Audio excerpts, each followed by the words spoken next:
Arne Hendriks. I realize always when I'm among people like the previous speakers and the speakers that will come, that my quality is not in the fact that I have a specific knowledge, but that I'm curious more than anything else. Let's see. Okay. So the incredible shrinking man. As you can see from this very cliché adaptation of the evolutionary tract. Is het niet hard genoeg? Kijken, dan moet ik dit even. I have to kind of get closer to my mouth. Which is, you know, I'm myself almost 2 meters, so I don't know if that has anything to do with it. It has something to do with it, but let's see, the incredible shrinking. So it's the incredible shrinking man is basically an investigation into researching, as you can see, the consequences of what would happen if we downsize the human species instead of getting bigger, as we're always getting bigger.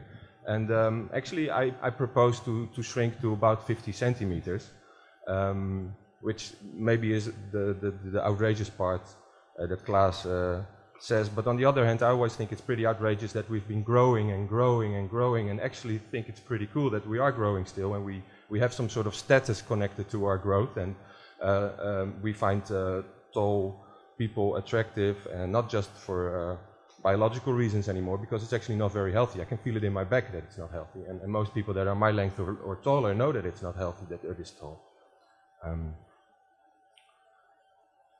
This is a photo of my mother in 1982, because a lot of people ask me, so how did you come up with this idea? And I don't know exactly, but I know that this is a photo of my mother that was always in the family album, and it's her with a puppet that she made of herself.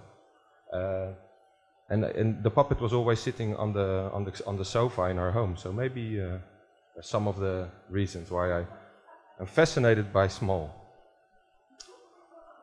First, I would like to just give you a small overview of what I've been doing. So I basically started this investigation the 1st of April last year, not as a joke, it's just a coincidence. So I realized almost a year since I've been kind of searching the web, searching literature, searching all kinds of things, talking to people, asking questions.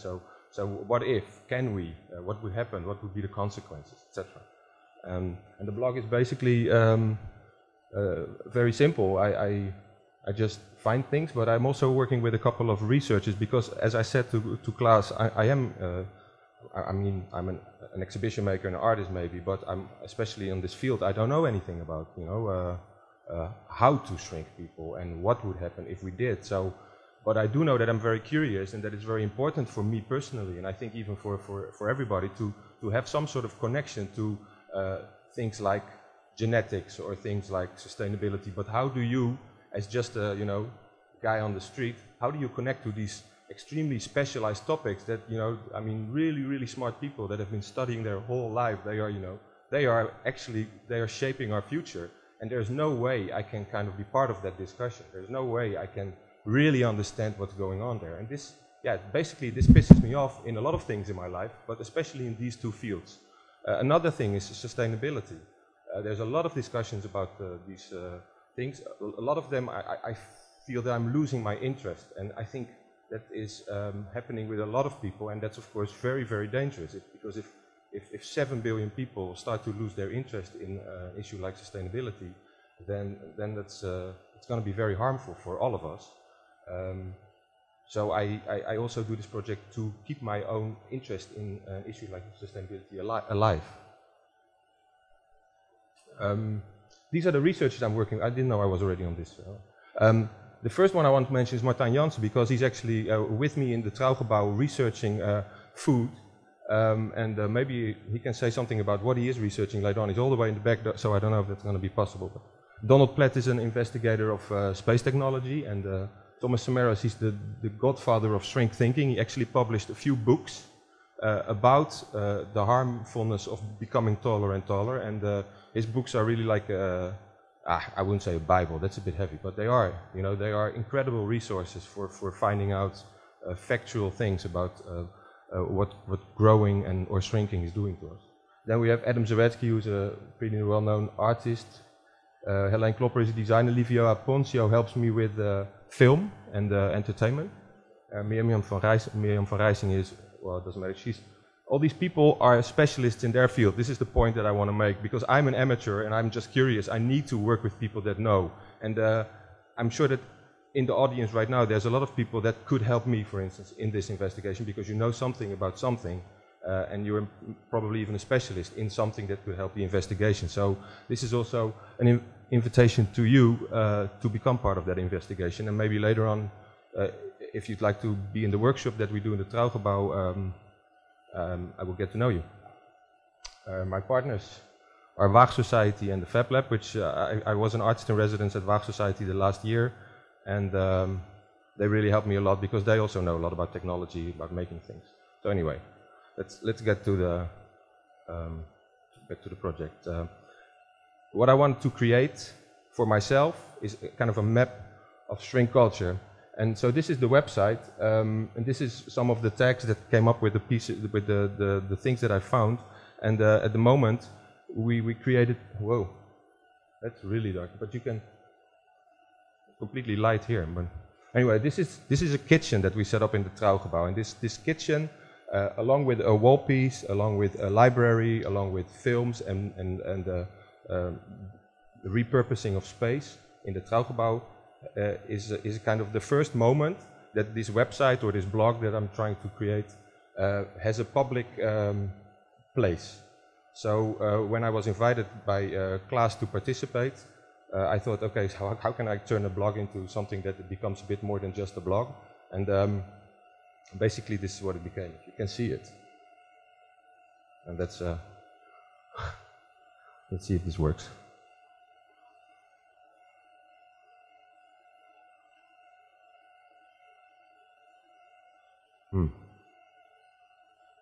How do you...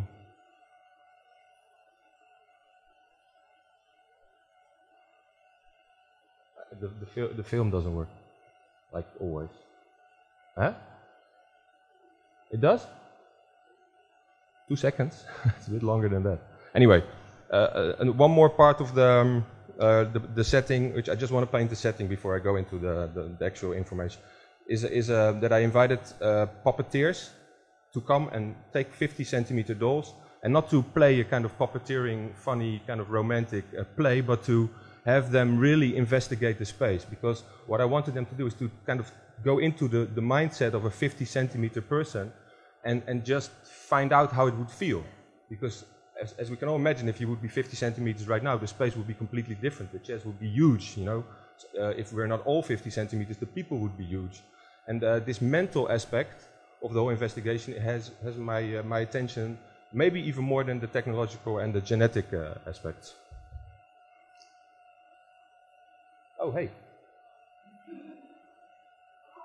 So it's just a short film where, you know, they really didn't know what they were getting into because I didn't give them any brief. I just wanted them to come, take these dolls, and investigate the space. So now what they started to do is, for instance, they're doing an investigation. How many steps would you take if you would be 50 centimeters and things like this. They were jumping around.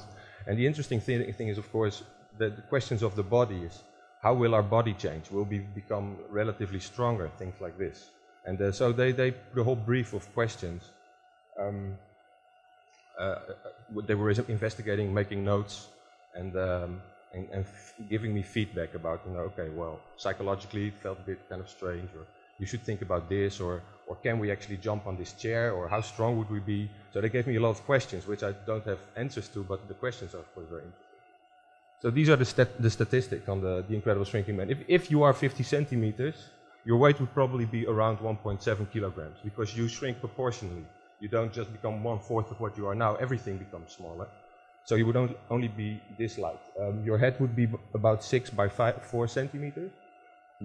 Your mouth would be only 2 centimeters wide, which, of course, if we're thinking about food, this is something we have to take into consideration. Your eyes would only be 1 centimeter wide. How does that influence the way we see?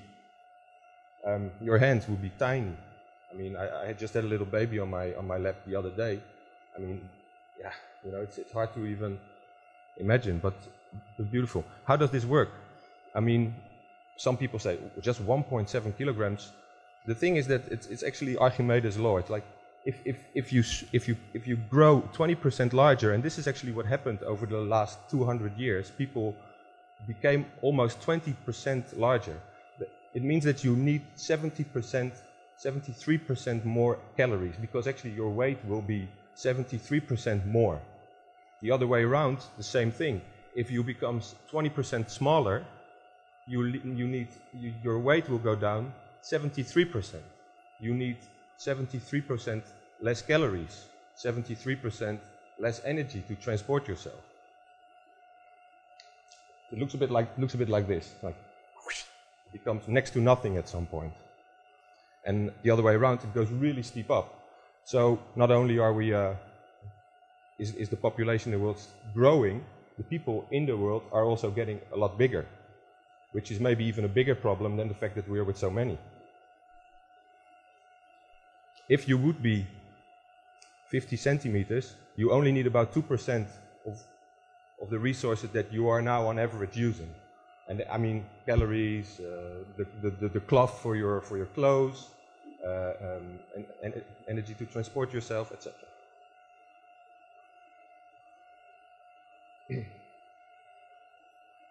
Hard to see, but that's the world population in billions of people. Around the time of Jesus Christ, there were about 100 million people in the world. Today, after this summer, there will be 7 billion. It's somewhere September, October, November, they're not quite sure, but around this time this year, we'll have 7 billion people populating the Earth. 7 billion people that have on average grown between 10 and 20% in size over the last 200 years, let's say. That means that if you would be 50 centimeters and there would be 7 billion people, just to illustrate the idea, that would be more or less 150 million instead of 7 billion. You would use the same resources as 150 million people would use. I think that's like the population of Pakistan or Nigeria, or 10 times Shanghai. Just imagine that it's also kind of the pollution you would create and the resources you would need.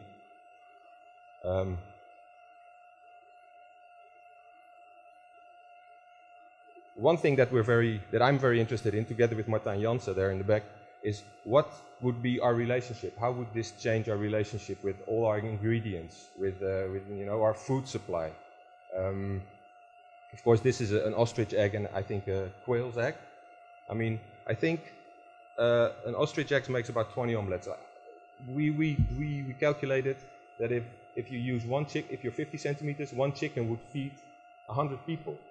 It's hard to imagine, but that's the same. Proportionately, that would be like eating an ostrich. We could all feed ourselves with one ostrich. We could all feed ourselves with one chicken if we were all 50 centimeters, just to kind of get an idea of the abundance. To get an idea of the abundance of resources that we would all of a sudden have available.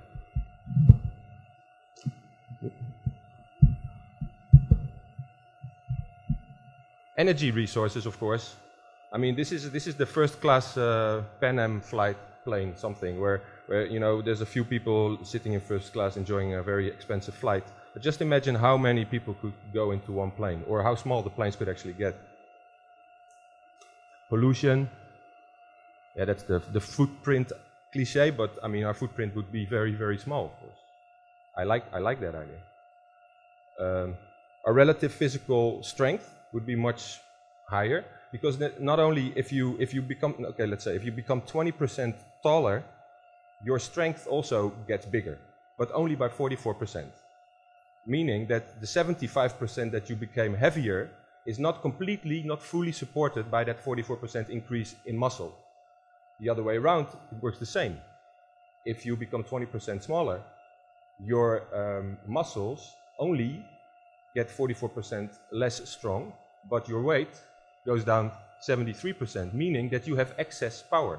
And this power, any small animal you see, they can run really fast, they can jump really high, the cat just goes there. This is because of the weight-strength relationship. And I mean, in a way, we would all feel like superheroes. And of course, that's also why the ant is so strong.